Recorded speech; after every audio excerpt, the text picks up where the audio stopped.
Chiltern Voice. Online and on your mobile. Your station. Your voice. Good evening, this is Marc Altmann here from Chesham in the Chilterns on Chiltern Voice Radio. Here the Marc Altmann show is here again. It's incredible. I'm here and I just came in from Germany today with loads of delays and I thought I might not make it to the station, but I'm here.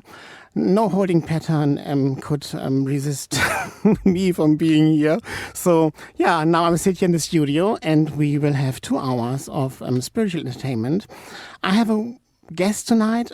His name is Stewart Pearce, and he will Skype in today. And I have a discussion with him about what he does, and some of you might know him already. He also worked with famous characters in this country, and he's a very good life coach. And I will introduce you into him in about 5 minutes, because first I want to play a song. And then I bring in Stewart into the show. Okay, so good evening and enjoy. This is the Marc Altmann Show again.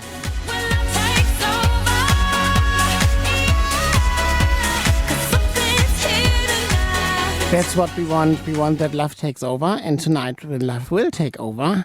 I think there is Stewart now on the line. Stewart, are you there? I am indeed. Hey, you're there. Hello. Good evening. Where are you, Stewart? Where are you? I'm in London. In London. Okay, that's good.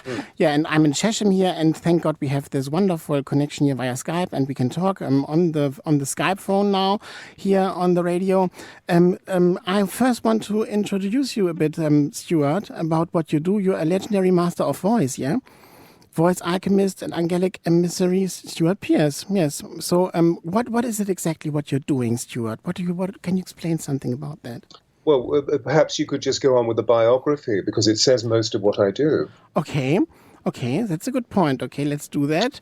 So it is said here that Stewart Pearce was the head of voice at the Webber Douglas Academy London from 1980 till 1997, helped pioneer Shakespeare Globe Theatre between 1997 and 2010, and has coached luminaries such as Eddie Redmayne, Matthew Goody, Hugh Bonville, Mark Rylance, Margaret Thatcher too, Mo Mowlem, Benzer Bhutto, Diana, Prince of Wales, and the London 2012 Olympics. Oh my God, it's so much.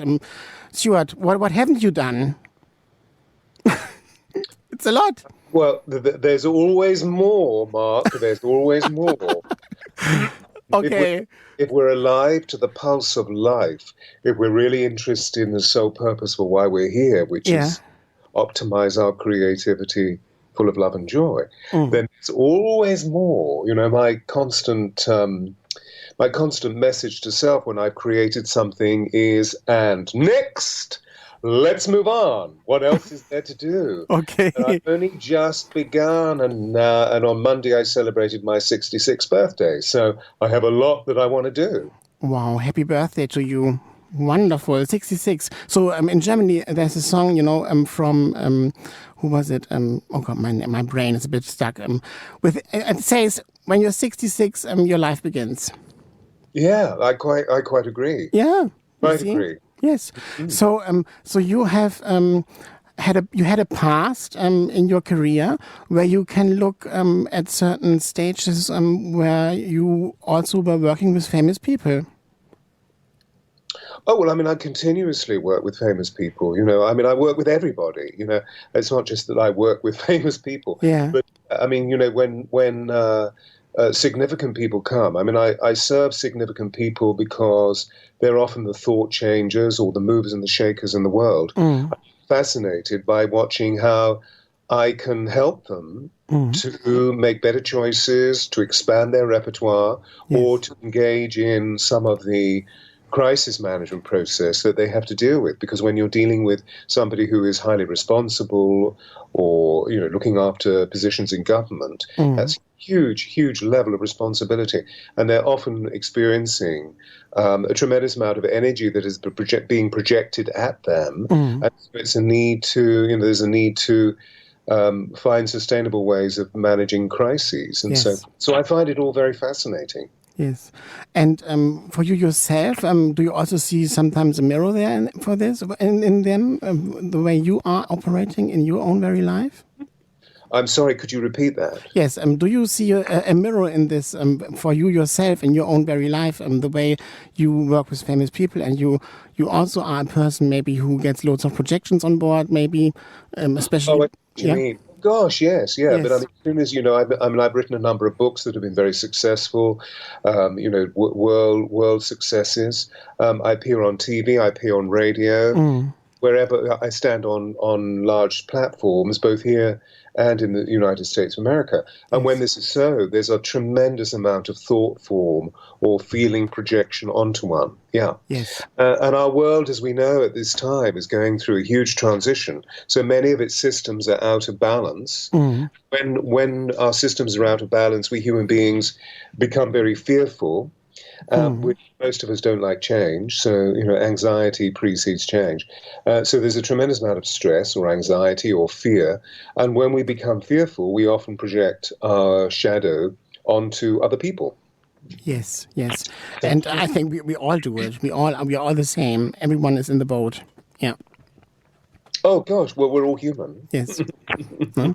And there might be a difference in you or in me, for example, why we actually are working in this kind of industry. What do you think the difference is in a comparison from what you're doing and in regards to normal people who have no clue about it? I'm not quite with the question. What could you just repeat that? Yes, if you yourself you work with awareness, right? You are aware of circumstances about, what it's all about here. I'm living on this planet in this physical body, right? Yes. Yes. So it's not a question. It's a The statement. It's a statement. Yeah. journey is a constant movement towards a multidimensional form of awareness, isn't it? I mean, that's what the self-realization journey is really all about, so that we're able to feel ourselves physically, emotionally, mentally, and spiritually becoming at one with the core of what we are, becoming one with our essence, becoming at one with our soul, and therefore becoming at one with the divine. And what is the divine for you?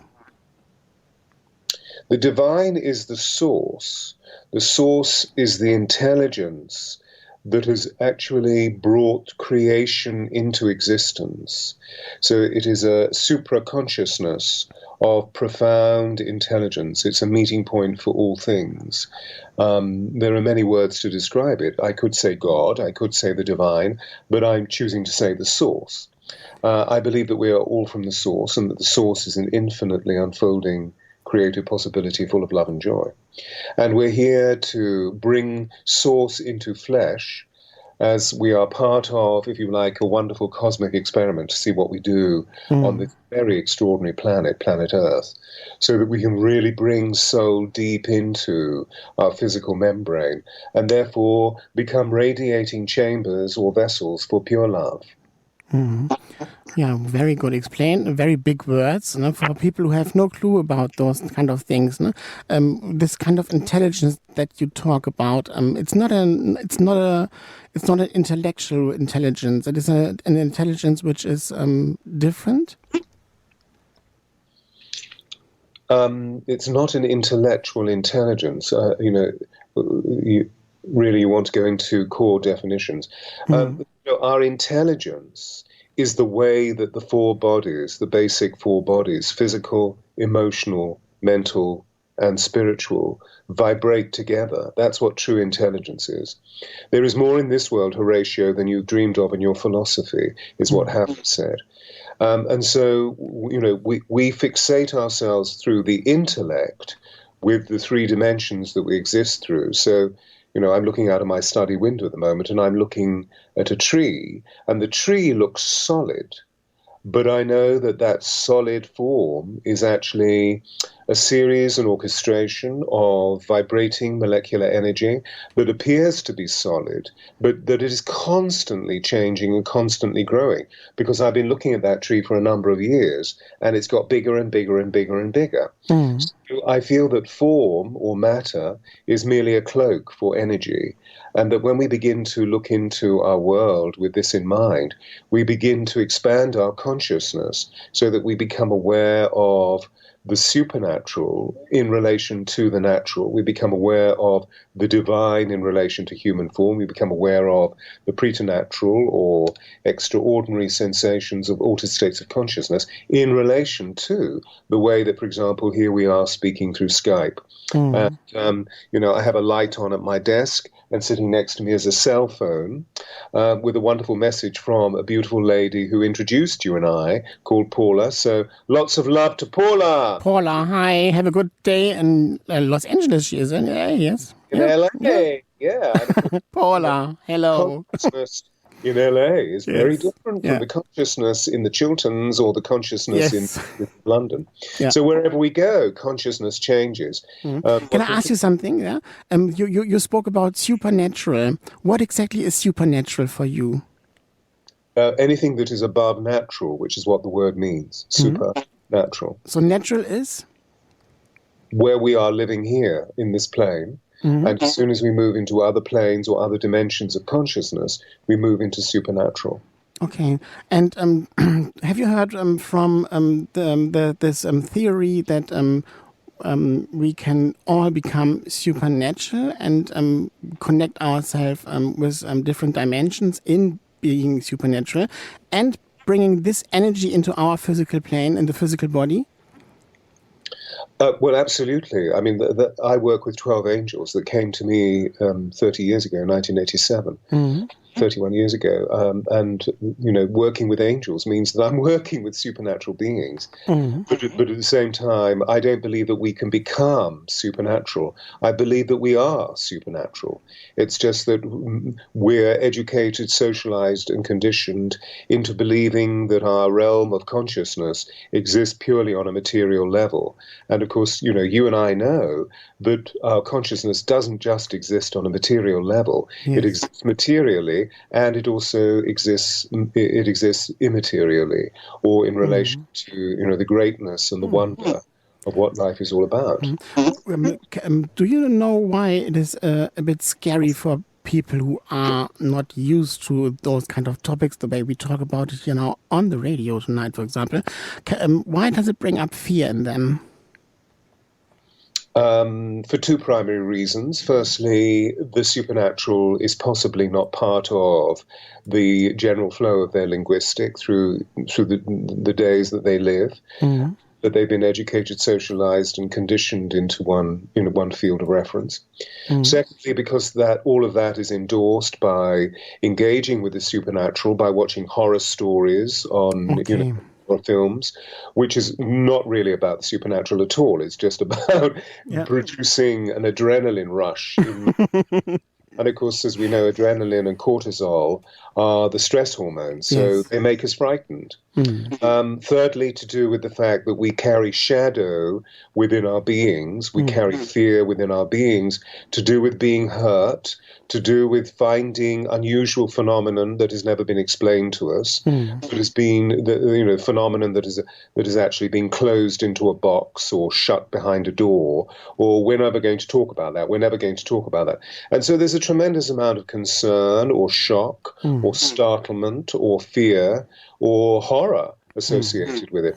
I mean, I personally, I have a level of consciousness which I suppose is slightly different from a lot of people, because I've always seen the multidimensional universe. So as a child, I saw spirit. As a child, I saw angels. As a child, I saw fairies and other elementals. As a child, I saw ghosts. But I never, ever, ever felt frightened, because I was in awe. I was in wonder with these extraordinary phenomenal occurrences that took place. But one of the reasons why is because I was surrounded by a light, and I knew that this light came from a being that is always with me, and I refer to that being as my guardian angel.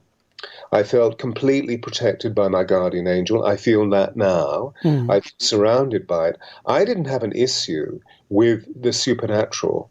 I had an issue with 3D. I had an issue with the fact that many of the people that I spoke to as a child did not understand what I was talking about and projected their fear through anger onto me and closed me down. I mean, I allowed myself to be closed down until, of course, I realized that my life quest, my soul quest, was to discover a way of being able to live in 3D, but also keep the window to another aspect of my consciousness open, even though they said it didn't exist, and even though they said that I was mad and that I needed to be incarcerated in a psychiatric institute. That was not the case. I was just thinking and breathing and pulsing in a very different way, it seemed, from other people.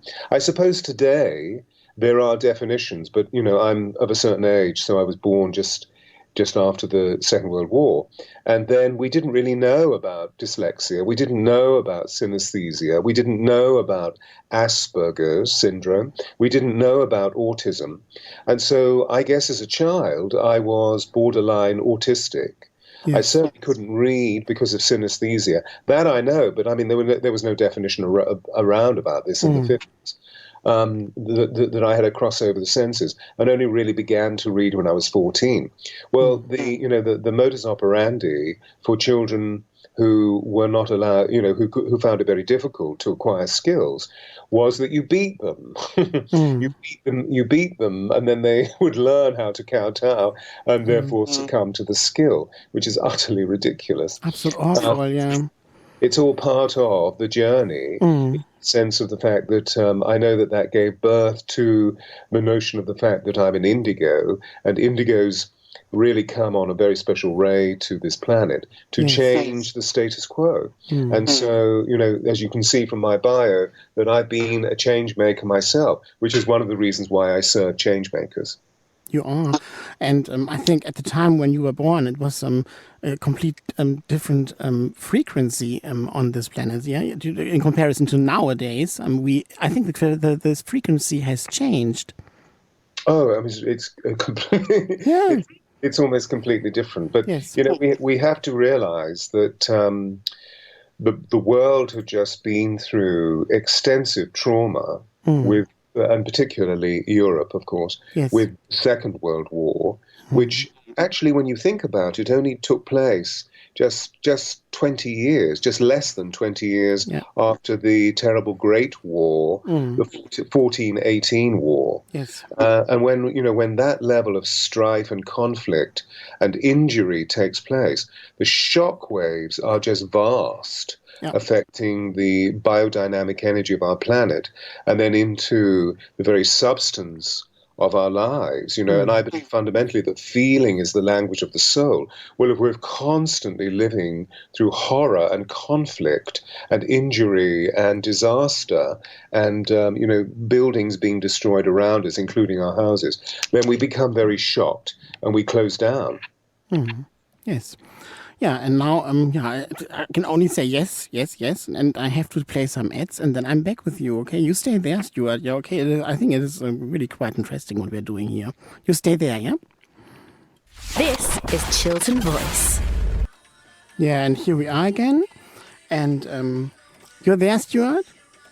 Yeah. Hello, do you have music on at yours?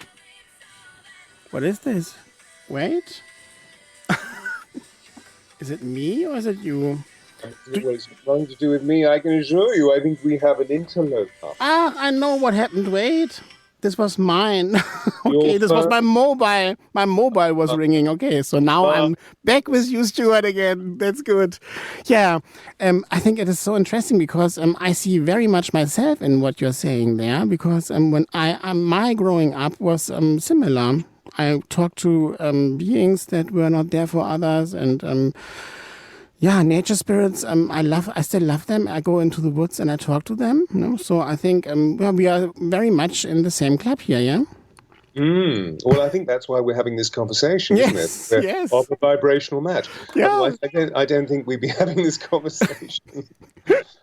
And what's happening in the Chilterns today on this cool evening? Is Yeah. it raining in the Chilterns? Yes, it is raining in the Chilterns, and okay, I'm here only for some hours now. It's I arrived today from Hamburg, and yeah, it was a bit calm. Okay, but there was so much traffic. Yeah, traffic while I've been in the cab and I went through Chesham, it was really crowded.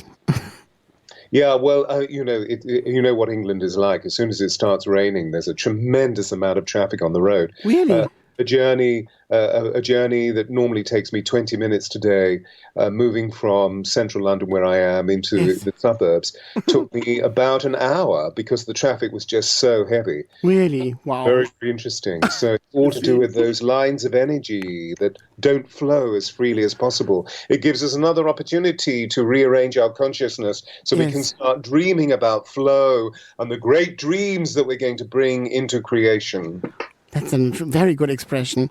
Yeah. So, do you know about these kind of lines? These lines in the UK, the ley lines that are blocked. There are blocked ley lines in this country. Well, I wouldn't say they're blocked, but because I don't think anything is really blocked. No, busy maybe.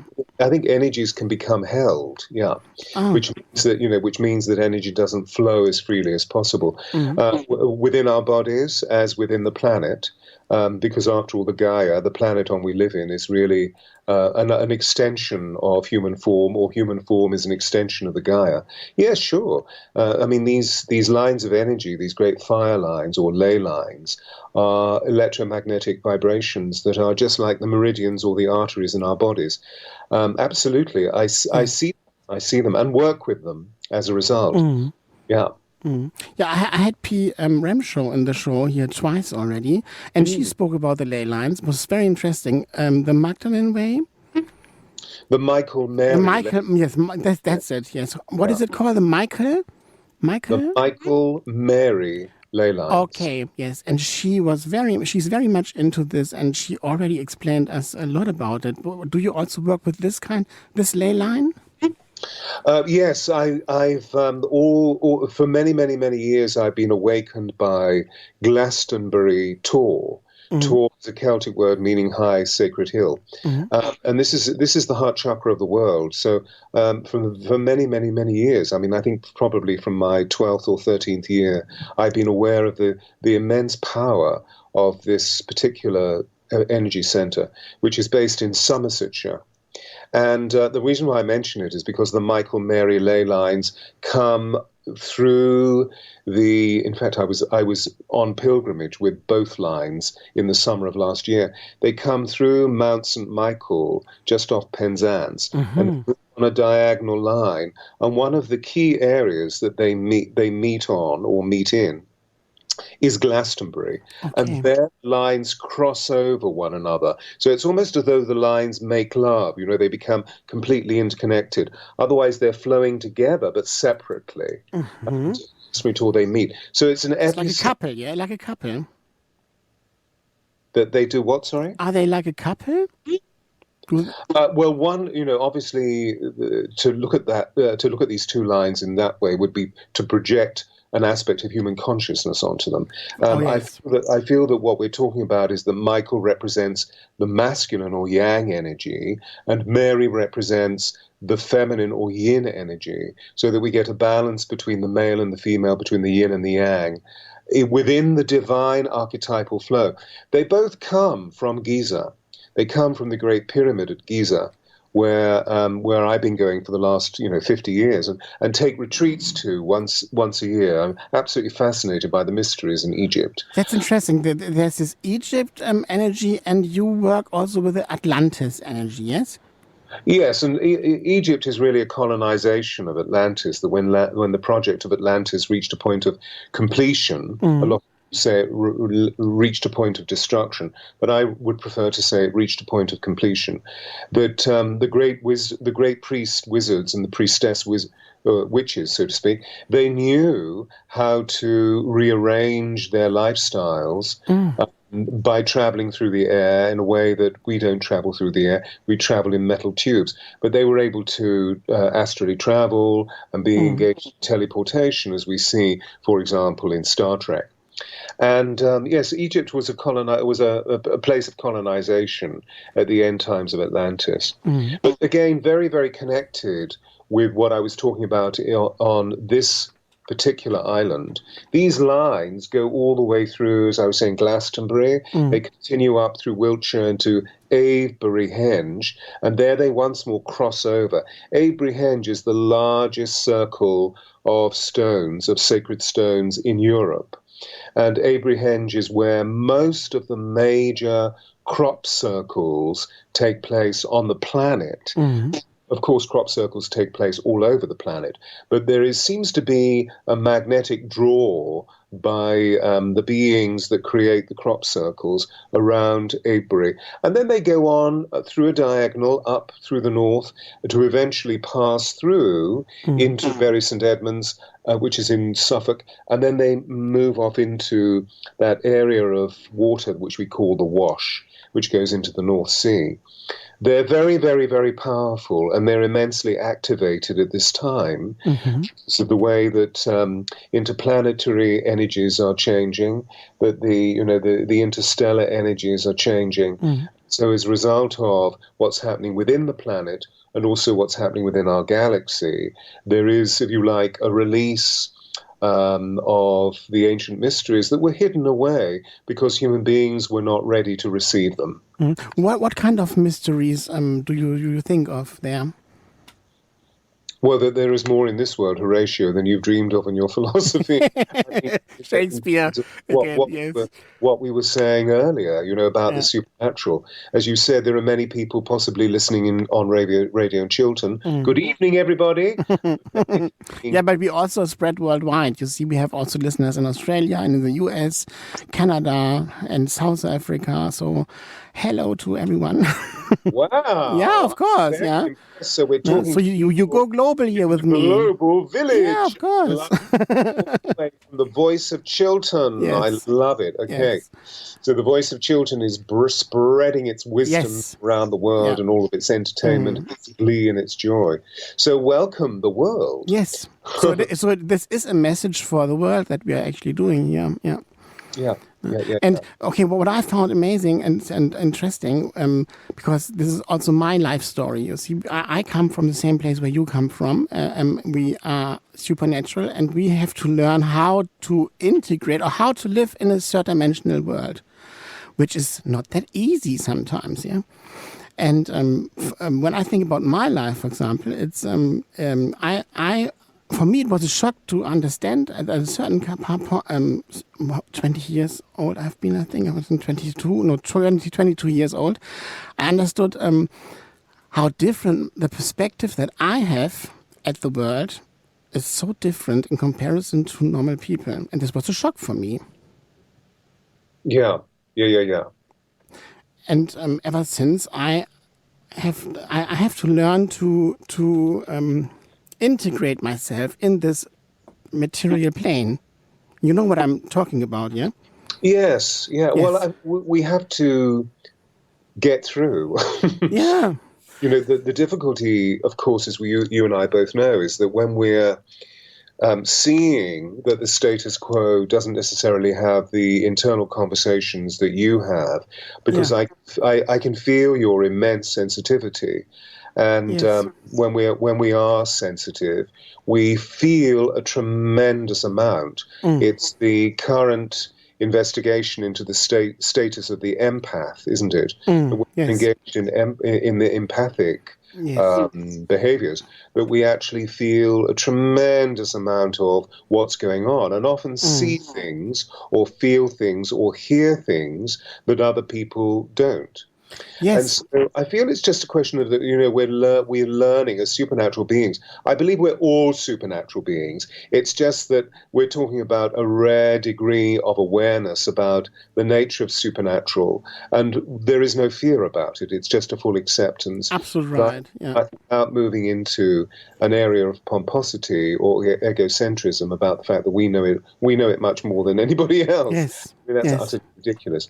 So we find a way of being able to fit in, because it's important to be part of the social mechanisms that we live and work through, so that we can contribute to other people's lives through love and joy and steadiness. Yeah, in the best way we can. But I'm not perfect with it, I must admit. I'm doing it the best way I can. You're not perfect? Oh my goodness me. You are absolutely perfect. Okay, thank you. Okay, and I can also learn to take that on board. Thank you very much. Yes. It's my pleasure. I feel, you see, that we're all perfectly imperfect. Yes, we are. Yeah, absolute right. And understanding this is freeing very much. Yeah, it's getting everything into proportion, isn't it? It's getting everything into proportion so that we can actually feel our capacity. We feel our capacity, we have a sense of our own personal sovereignty, our own personal power. But of course, we can't do this when we're like headless chickens rushing through the world, or feeling very ungrounded or very uncentered or very fearful, or, feeling that we're being castigated or punished by the world. We need to find a way of being able to proportion all of our energies. Yeah. And I think it's important to believe... If anybody's listening in, and, that you're beginning to identify with the fact that life is at times fearful, and you don't quite have structure or a philosophy or a way of being able to move from disharmony into harmony, then please be in contact with Marc, or please be... you too, Stewart. Yeah. Well, I was about to say, I'm putting you first, obviously. I'm being a gentleman. Thank you. Contact Marc, and please contact Stewart. My email is stewart@stewartpearce.com. And, we're in the business of being able to help people transform from negative into positive. Yes. And I think it's important that you and I, Stewart, we are a very good example for the fact that even though we are so different, okay, it doesn't mean that we are wrong. And I think it's a very important message for people out there. Yeah. You also are not wrong. Nobody's wrong. It's cool to be different. I mean, look at the world that we're living in, this wonderful revolution, and how the two great messages that are pouring through it, or the three, are authenticity, transparency, and diversity. That we're waking up to the immensely diverse nature of human choice on this planet. And that when I think back to 60 years ago, and I've just been working with a transsexual, you see, this wonderful woman who's become a man, so she's now a man.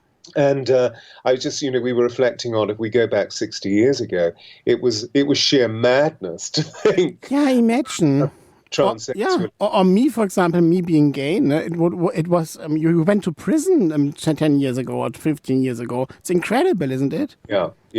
And there is a wonderful 37-year-old man, highly intelligent man called Mayor Pete Buttigieg, who is running for when I say running, he actually chooses not to use that word, but he's part of the Democratic nomination for election to presidency, which will take place in next year. Wow. And he's gay, and he's married to this beautiful man, and there they are, out. So wouldn't it be extraordinary if we actually have the next president of the United States of America who happens to be an out gay and is married to this man? I agree. I just think that's absolutely amazing. After Trump. And particularly, yes, we're going from the ridiculous to the sublime. Yes. And, you can just feel in listening to Pete or his husband, Chaston, that you can just feel that they're such good people. They're so intelligent and formulated through love and joy and expansion and play and integrity. I mean, it's pretty obvious. You can just feel it. Yes. Absolutely right. Okay, I have to play some ads and then I'm back with you. Okay, stay there, Stewart. Stay there. Your brand new community station, Chiltern Voice. Shine bright like a diamond. Shine bright like a diamond. Yeah, diamonds. We are diamonds. Here we are, and here are two diamonds for you. They are at home. Stewart and Marc talking about things that you might not even think of. Here we are, Stewart. Yes, you are Hello there, there. yeah, there, and but I just think about this baby, this newborn baby from Harry, see, and Meghan. You worked with Diana. I think it was Prince Diana at the time you worked, yeah. Yeah, I was her voice coach, live coach, presentation person for the last 2 years of her life, 2.5 years of her life, which we didn't know, of course, but it was. It's Yes. sad when she went. Yes, it was very remarkable. So I knew the boys when they were quite young. Yeah. And how was your contact to Diana at the time? Oh, it was just extraordinary. I mean, she was just something else. I mean, this was a human angel, and in a perfect example of trying to find a way of living the sensitivity and the empathic status of her being. She was a personification of love, love, love, love, fun, fun, fun, care, care, care, kindness, kindness, kindness. And of course, as we know the story, she was pitched into an establishment, meaning the British monarchy, that was going through a great transition from an old order of steely coolness, something which it's become, which is much more fresh and spontaneous and easy and open, and therefore smiling rather than scorning. That And do you see her as a big part of this change?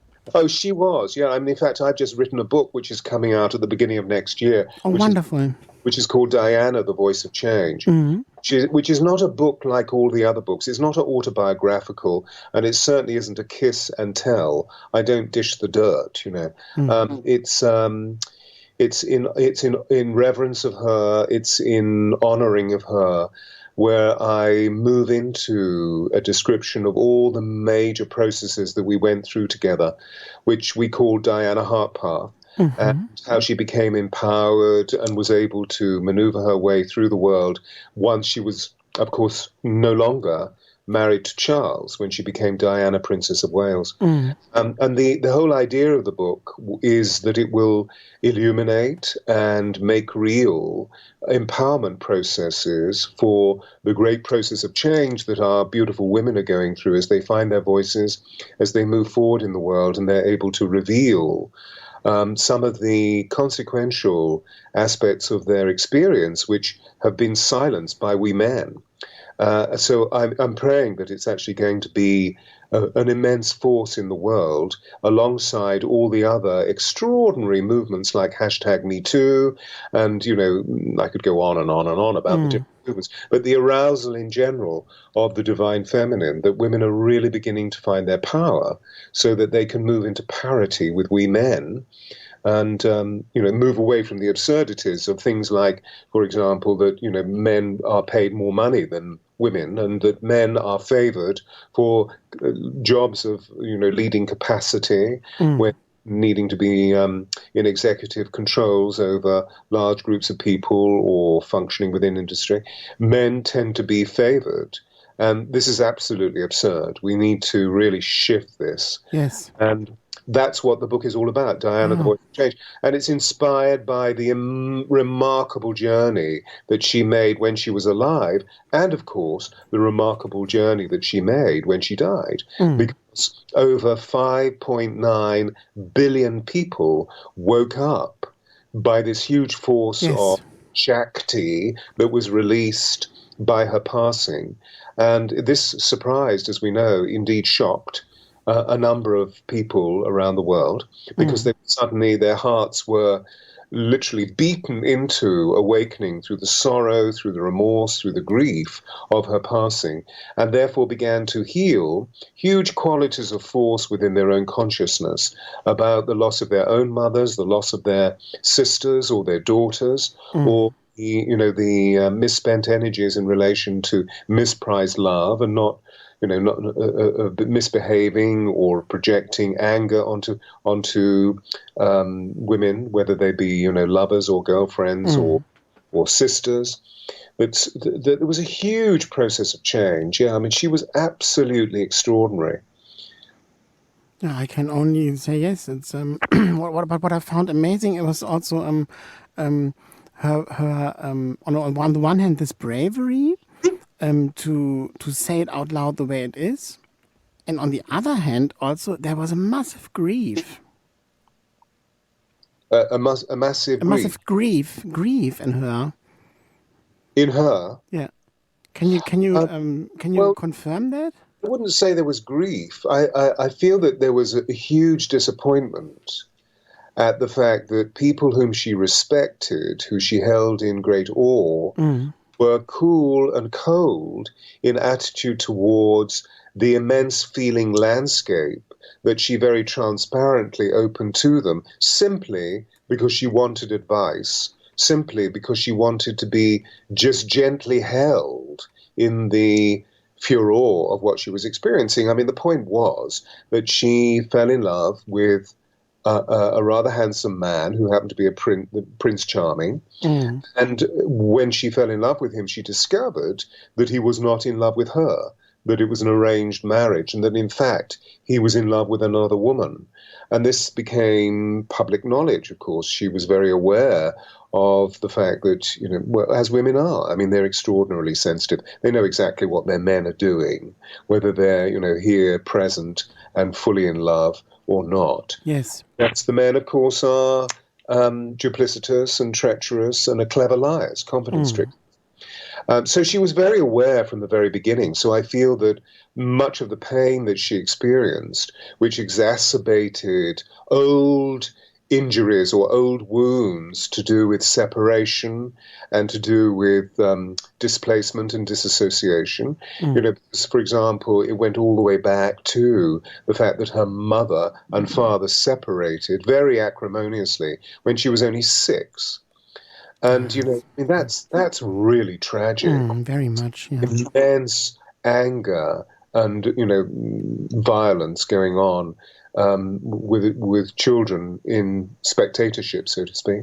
And so, but the most important thing was that Diana began to really see very clearly through excavating all of this aspect of her consciousness, to see all the impulses that created the sensitivity and the weakness and the vulnerability and the problems that she then experienced, where she, as it were, imploded into self through neuroses and through bulimia. And she found a way of being able to heal all of these things. She was immensely courageous by literally reaching out from the outside, from the inside of her being, to people whom she cared about, people whom she trusted, and people whom she respected had a certain expertise. And many of these people, including myself, helped her to the hilt of our beings so that she could move forward and become the dazzling beauty that she Yes. Yeah. Because she evidently had charisma. She had this extraordinary ability, which I believe is supernatural, of being, and I believe it arises out of pure charity, it arises out of pure love, unconditional love, it arises out of the desire to care and be kind when people are in suffering or in disassociation or in disease or in disorientation. That she always had this huge compassion, and that this warm, vast heart that she had then led her forward. And of course, she soon saw that the vox pop, the general public, were in acclaim of her, were in celebration of her, were in magnificence of her, were very tender with her. And so she was fed by that energy. The challenge, of course, through dichotomy, was that when she went back home, she wasn't meeting that same level of care from the people that were intimate to her and whom she cared about. But that was an extraordinary dichotomy about the nature of her living. And of course, the release that she made in all of us during her death. And I believe that she's with us now. I mean, many, many people all over the world know that I'm writing this book and bringing out the information, because I've stood on platforms and people have said, groups of people have said, well, what's your next project? And I've talked about the book, and everybody said, oh my God, we must have a copy. We must have a copy. But, the many people then come to me or write emails to me saying, I had a dream about Diana.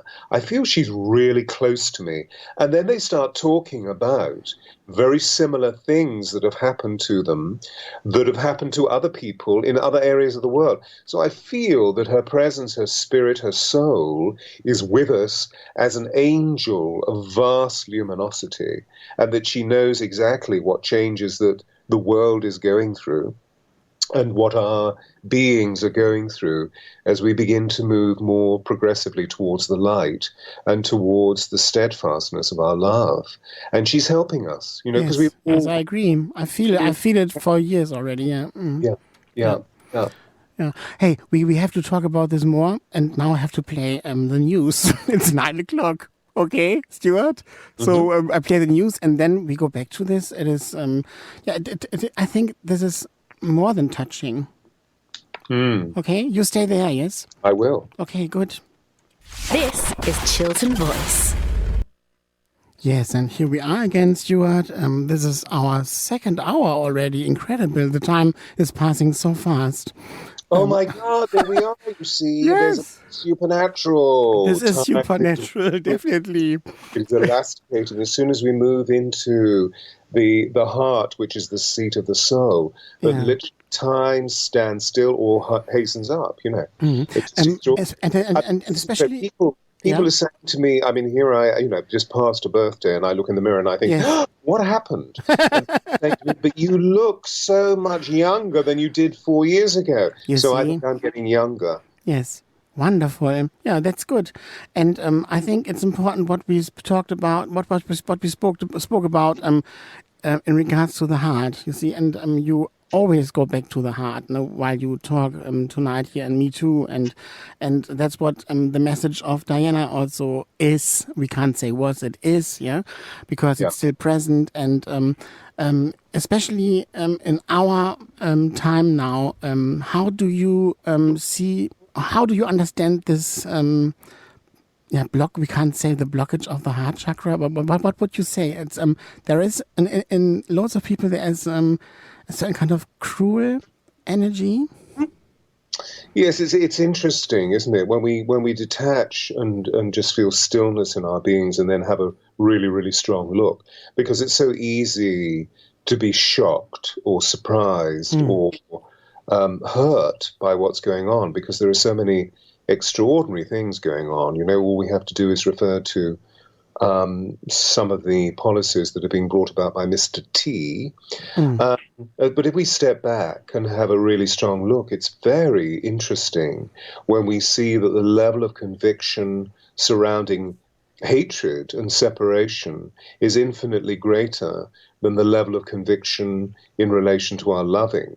And so it just makes me more determined to love wherever I go.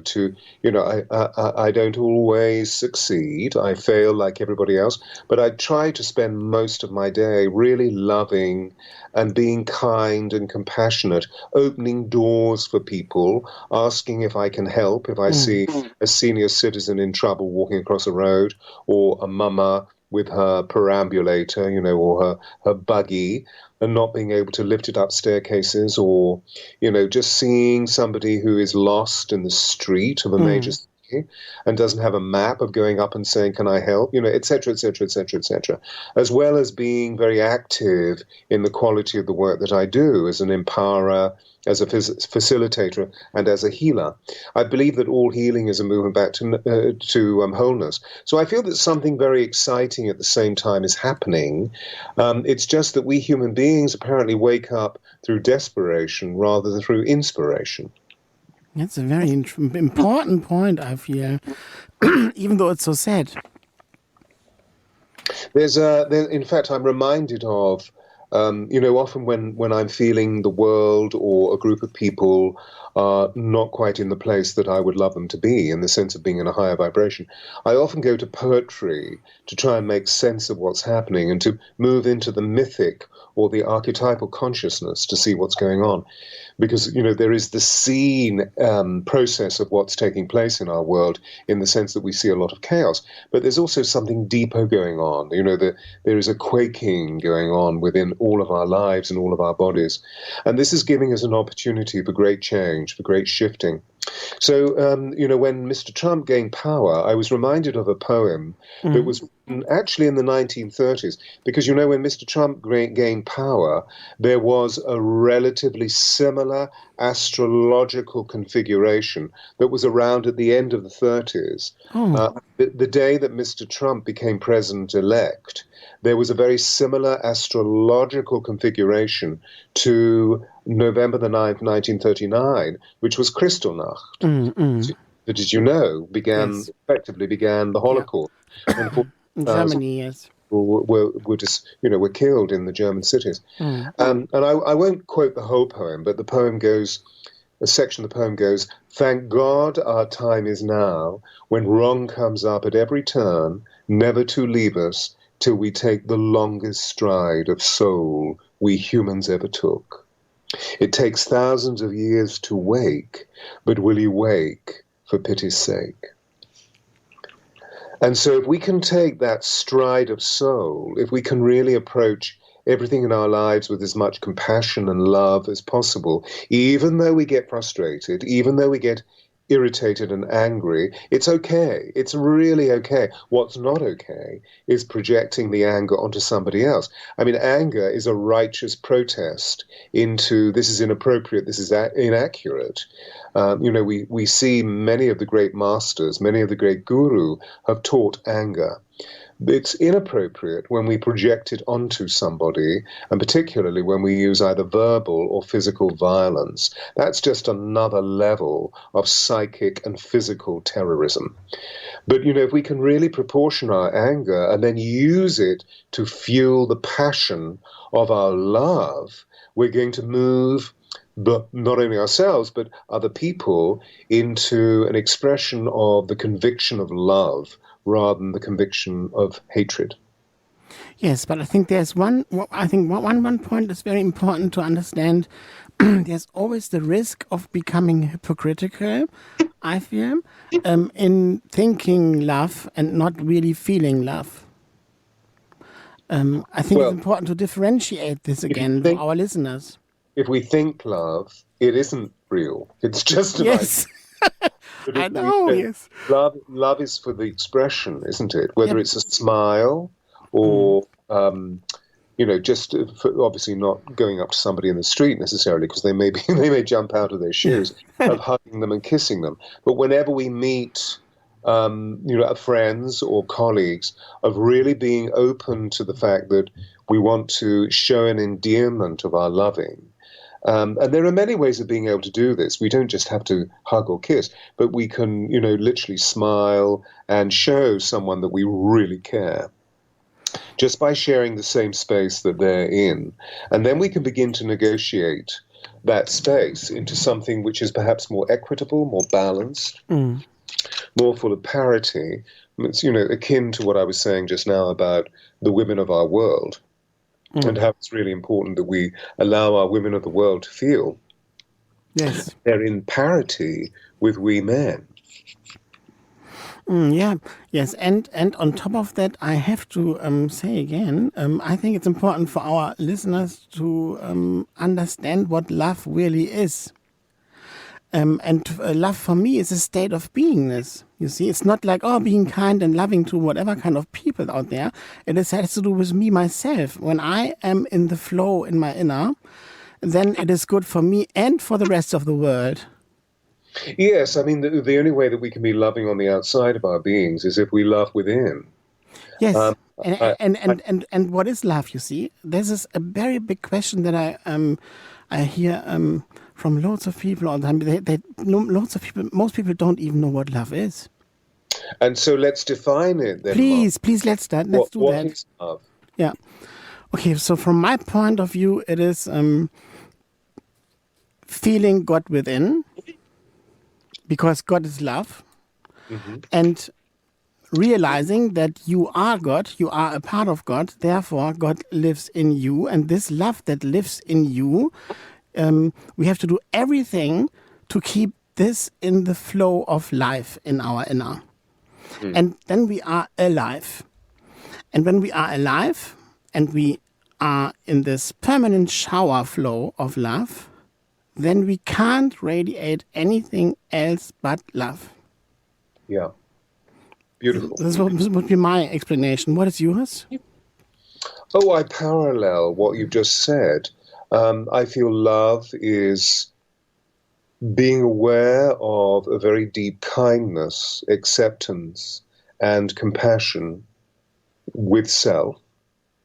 And as these energies brew or brim within us, because we begin to feel the effect that they have on our biophysical being, we feel them physically, emotionally, mentally, and spiritually, that we produce extraordinary levels of high-level hormone activity in our bodies. In other words, we produce a tremendous amount of serotonin, we produce a tremendous amount of oxytocin and of dopamine, and these hormones make us feel good.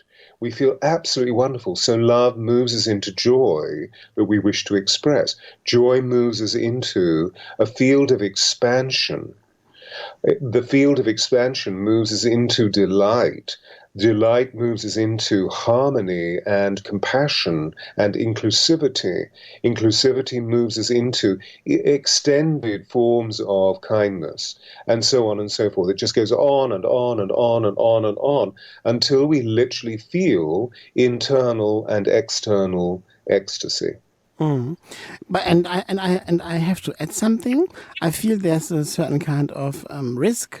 The moment we all make sometimes our flow of self-love within dependent on our outer being appreciated thing, or like a codependence, you see, and the less we are dependent on the outer circumstances in regards to this flow of love within, because we know there's only God and us in the first place, this love shower from God in us, okay, and we have to do everything to keep this relationship between us and God clean.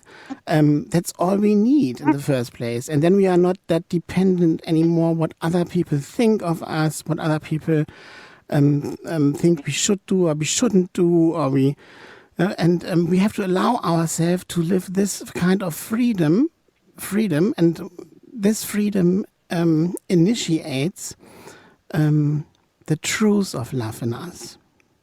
That's beautiful, absolutely beautiful. You know, it reminds me so much of what the angels teach me, and you know, I feel that you're a human angel, so you're able to bring these wonderful feelings and thoughts to the fore as we speak. Yeah, I think this is one of the reasons why angels are here at this time. I mean, they've always been here, but there seems to be a huge wave of angelology at this time, because angels as cosmic guardians teach us about love, because they love for the sake of love, whereas we humans tend to love for the sake of being loved. And so our fear and all of those other considerable energies to do with insecurity and so forth have moved us into depending on please love me, because we have an uncertain sense of self. You know, we have disappointment within. And if we can stoke the fire of our own accomplishment, of our own beauty, of our own considerable capacity, which doesn't have to be an intellectual or academic capacity, it's purely and simply to do with doing good, thinking good, feeling good, and of helping within our community, automatically our energies begin to expand. And so we don't need to, because I've noticed you've used the word risk about 4 times during our conversation this evening. And evidently for you earlier in life, loving was risk-worthy. Absolutely right, yes. Loving in the with this outer stuff, you see. Yeah. And, you know, it doesn't really matter to me whether somebody can receive my love or not, because I feel that my love is mature and it now comes from a space of unconditionality. Whereas if I move into conditions, I know that I want something in return. But I've been through so much experience with great teachers that were quite hard with me when they saw that my expectations were to receive something in return that I gave. And so I became aware of, so actually much of my loving is based on codependency rather than on co-creativity. Yes. So I sort of went into that one and healed it. Well, I suppose I'm still in the process of healing it. Me too, I think. Maybe it's a lifetime. It's a Yeah, lifetime. lifetime healing. It's really exciting. That's what we Yes. have to do. Because Yeah. just think of all that wonderful energy that's being radiated into the world when Yes. we begin to realize that there is no such thing as fixing, there's no such thing as permanency. Yeah. It's all an infinitely unfolding creative possibility Mm. full of love and joy.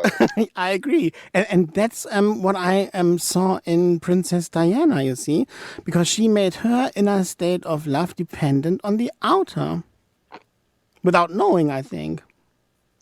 Yeah, well, because she was so frail, sensitive, empathic, and vulnerable, and because of huge crises that took place earlier in her life, which I've referred to, and then the subsequent crises, because there were many, that what happened was that she felt so isolated that she tried to reach out and make people love her on the outside. Yes. And as we saw that with so many of the male friends that she had that were, not that she was whorish by any means, but that she reached out and being the attractive woman that she was. Of course, she wanted, as we all do, physical love, to feel flesh against flesh, to feel a hug, to feel all the deeper aspects of our emotionality, the way that when we fall in love with people, we want to be even closer, and so we engage in sexuality. Many of these things that took place, yeah. But what was interesting about Diana is that she slowly began to see, because of what she felt to be unloving on the outside of her being, she began to see that whatever she was seeing on the outside of her being was a mirage of what's going on within. And so she began to alter all of those impulses, in the sense of one of the thoughts that we exchanged was that everything that we see without is a screen of our consciousness, and that it's not happening to us, it's responding to us. So if we change the impulse within, we change the impulse on the outside. Yes. Very good point. And I have to add something again.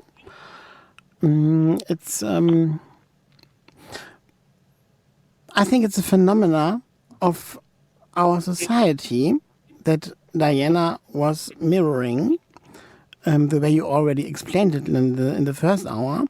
And I think what seems to be loving and love, you see, in the end of the day, can be also rooted in a lack of understanding and consciousness and bringing up. Yes? And therefore, I think it's very important to In bringing up, I Yeah. thought you were saying, bringing up what? no, in childhood, bringing up parenting. Oh, I see, a big parenting. broad up. Yes. Yeah. And Yeah. Well, you see, as you and I know, Yeah. that when we're fearful, when we're hurt, when we feel injured, and when we've been violated, that what we do is we close down. We close down because it's too much to be open, so we close down. And sometimes when those hurts continue, that we keep closing down, and we don't even know we're closing down. We just become perpetually in this state of fear. I remember most of my childhood was like, yes. and so actually what happens is that most of us leave our bodies, and that we're sort of suspended on the outside of our body. So we become very non-present. And therefore we lack consciousness about what life is really all about. And as a result of that, we become slightly malfunctional in our lives. So we can't learn, we can't do things. So we start to learn techniques of giving our power away, which is merely about control mechanisms. Yes. Of trying to gain grounding or support or security from other people, hence the arousal of codependency. But as soon as we come back into our bodies and we really begin to identify, as we grow, as we mature, as we evolve, what the issues are that have created the hurt, the fear, the bombardment of what the terror was all about, as soon as we face those demons, we turn the demons into lovers. And then we begin to move forward progressively. It takes time, but we move forward. Of course, the first thing that we do is to reach out for people who have wisdom, people that have expertise, people that have a skill set that can help us. And hopefully in the position that we're in, we manifest people that are fair and judicious and, aren't going to try to manipulate. What happened in Diana's early career is that she drew people in that were highly irresponsible who tried to help her, but then they took all of the story of helping her and marched into the daily newspapers and sold their story for thousands and thousands of pounds. Yeah, betrayal. But this betrayal also, to me, was a mirror for her own betrayal herself. Absolutely, which is what I was saying just now about consciousness. I'm not suggesting one bit that things were done to her untoward. No, these are all manifestations of our own consciousness. Yes. But that's a very sophisticated spiritual thought or spiritual technology, which needs a tremendous amount of exploration. And one of the ways that we can do this is by referring to one of the greatest pieces of spiritual healing or spiritual technology that we've been given over the last 15 years, which we know as the Ho'oponopono. Yes, very good. Can you explain it, please? I know it, but for our listeners who doesn't know it. Yeah, well, it arose out of a human situation, and the human situation was on the island of Honolulu, one of the the biggest island in the Hawaiian Islands, within the General Hospital, and thence within the psychiatric unit of the General Hospital, there was a huge problem, a huge challenge for the doctors and the nurses. And the challenge was that the psychiatric unit was packed full of severely psychotically disturbed people who were immensely violent. And this was a very unusual, emergent drama or challenge going on in the life of the hospital. So in other words, hospital doctors and nurses would go in to treat the patients, would become violated, would be beaten up. And so when they left, they wouldn't want to go back. So there was this huge problem of turnover within the human capital, and therefore the hospital administrators were constantly having to employ or recruit doctors and nurses to look after the situation. So they realized one day that they needed an extraordinary meeting. So they came together and said, what are we going to do? What are we going to do? What are we going to do? And one of the board or one of the medical council of the hospital said, we need magic, which is an energy that's very alive in Hawaii, because of the life of the kahunas. The kahunas are the shaman, Yes. which is public in the islands. The islands are very beautiful. I visited them several times. Kahuna means the keeper of the secrets. So these witch doctors or these warlocks, witches, medicine men, shamans are very wise and magical people. Anyway, so they said, we need some magic. And one person said, well, there is Dr. Hugh Lin. Maybe we could employ him. Now, this is a man who isn't Hawaiian, and he is a shaman. He's a kahuna, but he's also certified in Western psychiatry. So for the employment practices of the hospital, this was an easy choice, because after all, they had to be very careful about litigation and being accused of unfair employment or absurd employment in bringing a shaman in. So they approached this gentleman and they said, could you do this? And he said, absolutely, I can easily do this for you. So he arrived on the day of employment, and I believe the story goes that there was a consultant suite on the 4th floor of the hospital, because he was employed at the status of a consultant, and consultants get paid a lot of money. And as soon as he saw this, he said, oh, no.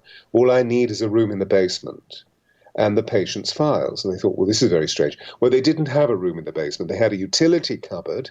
So they cleared it out and put a table and a chair and gave him the records. Story goes that for 5 weeks, Dr. Hugh Lin would go in to this room and sit from 9 until 5 in this room. And 5 weeks later, all the people in the psychiatric unit had alleviated symptoms. Some of them had actually released themselves through outpatient control, and the problem was healed. So the hospital administrators approached this gentleman and said, what the problem seems to have been healed. And he said, oh, isn't that what you wanted?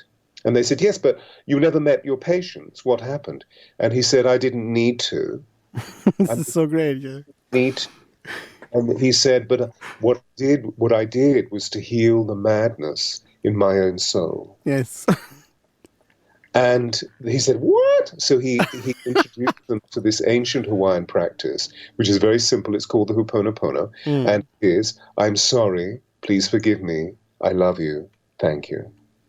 And so he would repeatedly say this, really feeling it, as you were saying earlier, not just thinking it, but really feeling, Yes. I'm sorry, please forgive me, I love you, thank you.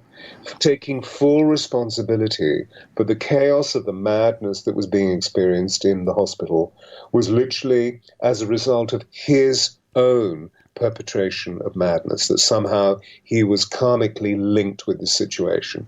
And as a result, it was healed. So And that's how I see myself. For example, when I work with clients, you see, I always see the mirror there for myself. yeah, absolutely, absolutely.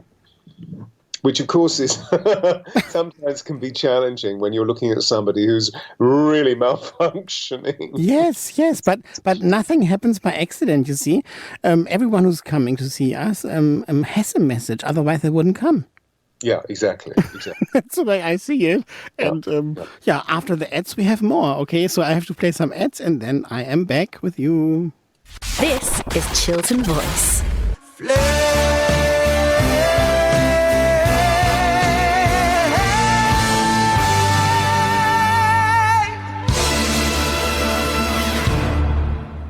Rise like a phoenix. Here we are, Stewart, Pearce in the studio with me on Skype. And you are listening to the Marc Altmann show. And Stewart, I think it is so obvious that this rise of the female god or the female power is happening on this planet at the moment. We had evidence now from this example with Princess Diana that you worked with at the time, and the way you have experienced her, it has to do with this female power. And then on the other hand, you have worked with Margaret Thatcher. How could you do that? It's a different kind of female power, wasn't it? Yes, but I mean, the Margaret Thatcher that I worked with in 1979, 1980 was not the Margaret Thatcher that we know during the zenith of her political career, Okay. who by that time had become the Iron Lady. The person that stepped forward that I worked with, and I worked with her only for 6 months, and I was only her voice coach, remember? I was not in charge. For public speaking, or for what? Is it for a public speaking voice coach, or? Well, when she took over, she had a voice that was rather like this. Really? Really interested in listening to her. So what I did was to really take hold of her voice and allow her to feel how she could really live within what I refer to as being her note. So Wow. she you hear what I've done with my voice. Yes. It's sitting in its seat of power. It's sitting in its sovereignty, which is the heart. If words arise from the heart, Yes. they enter the heart. If words arise from the tongue alone, they don't pass beyond the ears. Ah, okay. That's a very good example, yes. Now I get it. Yeah. A voice that has weight, a voice that has gravitas, that has gravity, is a voice of authority, is a voice of sovereignty, and is much easier to listen to than somebody who's just shouting at you. Ah, good. Perfect. So this economist, this political scientist, Margaret Thatcher, stepped into power, and the state of this country was lamentable because there were, we're on the verge of a general strike in 1979. Yes. The Labour government had misled the British people, and as a result of that, there were many social systems that were breaking down. The refuse connect, or the garbage collecting Yes. systems, the London Ambulance Brigade, the firemen, et cetera, et cetera, et cetera. And she stepped in and simply ordered, like the grocer's daughter that she was, the country.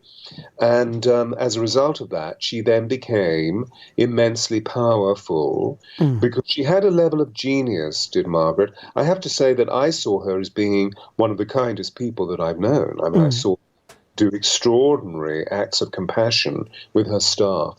But yeah, she was a very, very extraordinarily intelligent, muscular intellect. And that intellect got bigger and bigger and bigger and bigger because she was never tested by any of the people around her. They were far too frightened of her. And as a result of that, when, I would go so far as to say that she had a level of genius. And the difficulty with genius is that it often becomes overreaching because there is nothing, Yes. there is nobody there or a situation there which is able to pitch against them. And or they're able to really see a way of evaluating their own capabilities. So she overreached, she overarched, and as a result of that, as we all know, the history books are saying that she was released from office and then became very unwell and eventually died of Alzheimer's, which was immensely sad. She had a photographic memory. I mean, she could read 4 pages of fiscal numbering and go into the Commons and speak it in a speech just through one reading. She was really phenomenal. However, And what I find interesting, Ronald Reagan also had Alzheimer, wasn't he? Can I just finish? Because Yeah, I please. need Okay, yeah, sorry. We also know that during the latter part of her career as a politician, she made a number of really inaccurate decisions that led the British people into a really challenging position. And, I need to say that as well as espousing her virtues. Because she did make some really, really big mistakes and then suffered as a result. Anyway, I just wanted to put that in because I know that she's maligned by many people and I don't want steam coming out of the ears or the nostrils of any of our dear Radio Chiltern listeners, wherever they are in the world, who experienced hardship as a result of the policies that Margaret engendered within British government. Completely aware of that. Anyway, so I was brought along to help her find her voice, and I worked with her for a very short period of time. But for me, it was the beginning of my career as a voice coach, because through the 70s I was an actor, and then I made this very organic shift. And it was a huge honor to work with a British premier. And as a result of that, I had feathers in my hat, so to speak. So many people started coming that were also female politicians that needed to acquire greater potential with their voices so that they could become much more effective public speakers and also much kinder in the way that they use their voices. And so it was an immensely fortunate turn of the wheel of history or the wheel of destiny that led me to work with Margaret Thatcher. And what kind of woman in regards to female power you would say she was? Well, I mean, she was of a certain generation that had been through a tremendous amount of masculine oppression. So she became what I refer to as being an alpha female. She took on the aspects of the masculine, of the yang force, where she began to become bullish and demanding and unkind, that we see, where the heart is closed, that we see in so many alpha males who are really just fixated with their own egos, and they brandish their egos wherever they go. I mean, this is one of the reasons why I'm in support of this huge revolution of consciousness that's taking place, where women step forward and say, we will not accept this. This has to cease. This is completely inappropriate behavior. But, women at that time were trying to find a way of struggling into positions of supremacy so that they could make a change. And as a result of that, there were certain costs. The way that they dressed in very masculine ways, the way that they behaved in very masculine ways. It was very unfortunate, but now, we're moving through a huge shift of that consciousness, and very beautiful, very feminine women can take over positions of power and not feel that they actually have to ransack their femininity, their delicacy, their elegance, their beauty, to be taken sensibly. And I think it's a very powerful and important message that you are sharing there with us, because I feel it is so sad when women become, in these terms, men. Well, yes. I mean, just as it's sad when men become women, I suppose. Yeah. Because lack of their own power. It's the same, yeah. There was something I wrote down here that I just wanted to share. Please. Here we are. Is that it? That something that I heard Meghan say the other day, because, Meghan is right at the very core of the statement about female liberation. And she says some really extraordinary things, but I dare say I won't be able to find it. I'm looking at my notes. Yeah. And, You will. I'm sure you do the same thing. I write down so many notes and I forget Of course. what it was that I was writing. No, I can't find it, but it was essentially... Yes. Let me just go to the... It might be right in front of me. No, I can't find it, so there's no point on as we are on air. Oh, here we are, found it. Okay. She said, all that separates, whether in race, class, creed, or sex, is inhuman and must be overcome. Oh, wonderful. And so, in other words, what we're beginning to learn is that to use our egos to create separation, to create false boundaries between each and every one of us, in the way that, for example, Mr. Trump is trying to do, is not human, in the sense of there is no personal regard or great regard for our fellow human beings, for our brothers and sisters. It's purely a moment of manipulation and terrorism, where we denigrate them to suffering and so forth and so forth. Whether this be race, class, creed, or sexuality, that we need to see a way of being able to bring us all together into the wonderful homogeneous positions that we can be in, where we recognize our diversity, but we also feed the quality of togetherness. And of course, this leads us to powerful, empathic interaction. The heart has an energy field 5,000 times greater than the human brain. Yes. Most of our education, socialization, and conditioning process has been fixated in the way that we use our heads or brains.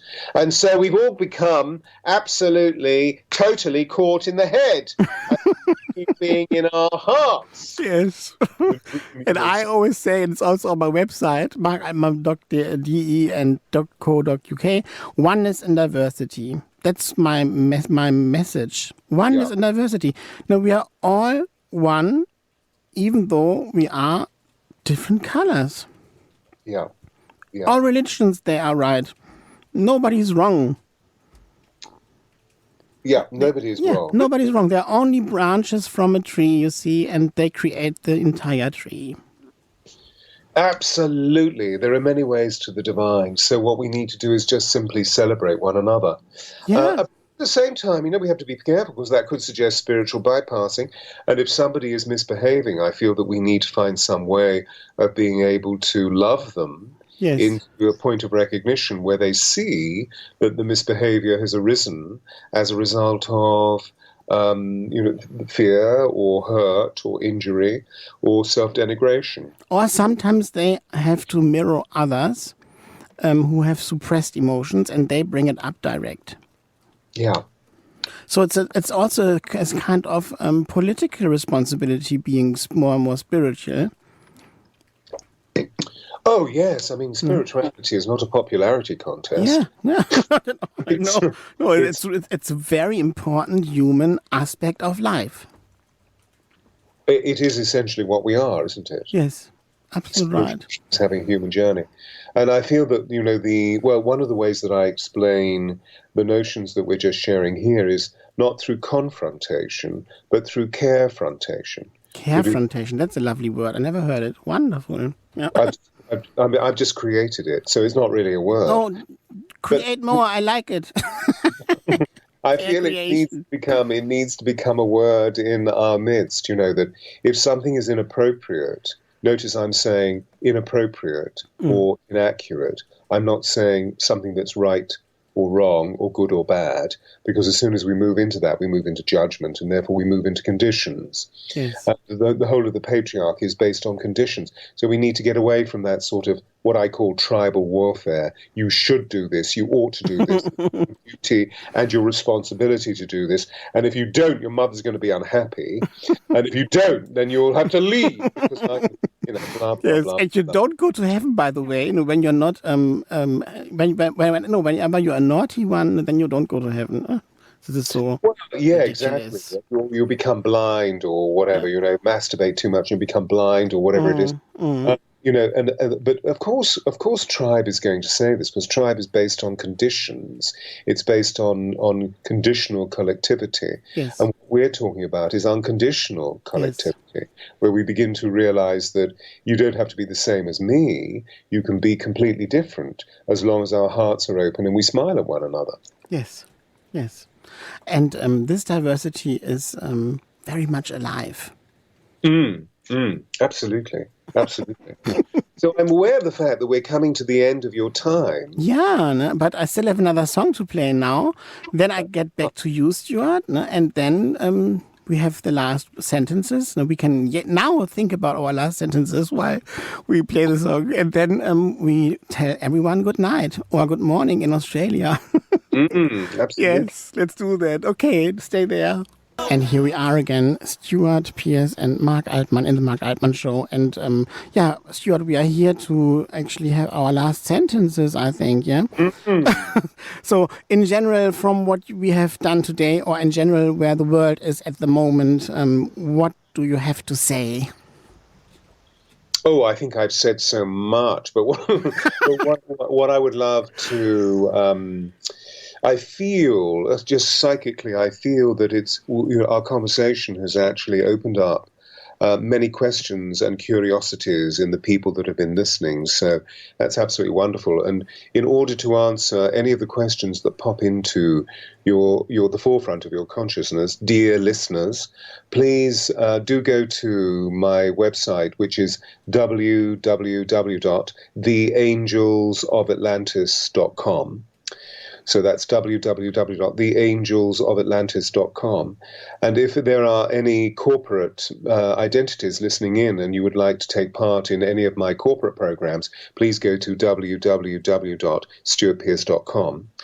This forthcoming weekend, I'm going to actually be running a corporate seminar, which is called The Voice of Change. And it's a whole weekend, and it's looking into the absolute essential voice techniques that we can use to become magnetic and mesmeric in all of our communication processes. So if anybody's experienced difficulty in being heard, if anybody has experienced difficulty in being received, then do come along and engage with some amazing women who are going to be there to really empower themselves by finding their note. Once we find our note, we become spellbinding. And then there'll be a retreat at the end of this month in Northern California, so you can easily see that through stewartpearce.com on the events page. But at the end of May, on the 26th, I will be at the Mind Body Spirit Festival in London at Olympia. All of this is recorded on the events page of the website. So, do come along, and it will be wonderful to meet you in person, even though there you are hovering in cyberspace somewhere. I'd love to meet you in person, and you can probably gather from the free flow nature of my energy that I'm not standoffish at all. It's wonderful to meet people, because after all, the whole of my work, the whole of my raison d'etre is based on the communication of love, empowerment, and enchantment in my life. So obviously I want to adopt a conversation with all of you. It's just that, having said that, lots and lots and lots of people come. But come along and say hello and shake my hand. It'll be wonderful to see you. And Marc, thank you so much for allowing me to be on your program. I've had such fun. It was a pleasure. Thank you so much for having been here. And would you love to be in one of my next shows? Absolutely. Yeah, because I think there's so much you have to say. You see, and I also want to go much more into the details of Atlantis there, and maybe we can also talk about Lemuria then and Egypt more, and all these this consciousness that is arising in humanity at the moment, clairvoyance, clear feeling, telepathy, those kind of things. I think it would be amazing. I think we should do it. You know, Yeah.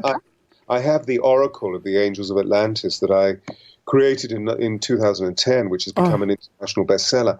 And I've just chosen a card for you, for your program, and also for the future. And it's Archangel Michael, whom you have a very close relationship with. I know.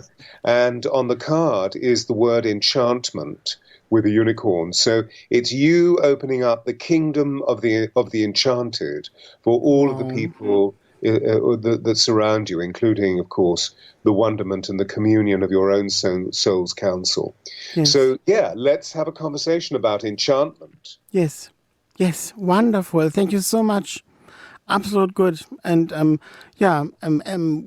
give you, it will be after summer, okay? Because all my other slots are already booked. But we definitely will have another show, and I can't wait. Bless you, Mark. It's been wonderful. Bless you too. And good night to our listeners. To all your listeners. Yes. We say good night from here, from Chesham, from London, to everyone in the world who's listening here. And thank you for having been here tonight again. The Marc Altmann Show with Stewart, Pearce and Marc Altmann. We talked about big stuff. And you can listen to our show again on YouTube. In the next weeks, I will create this show on YouTube channel, Marc Altmann, maybe also on yours, Stewart, we see. And you can also take the show if you want. And then you can listen to this show again and again and again. And you can sleep in your bed and you can listen to the show. So I think it's a very good opportunity to have this on YouTube too. Okay, thank you very much, Stewart, and good night. This is Chiltern Voice.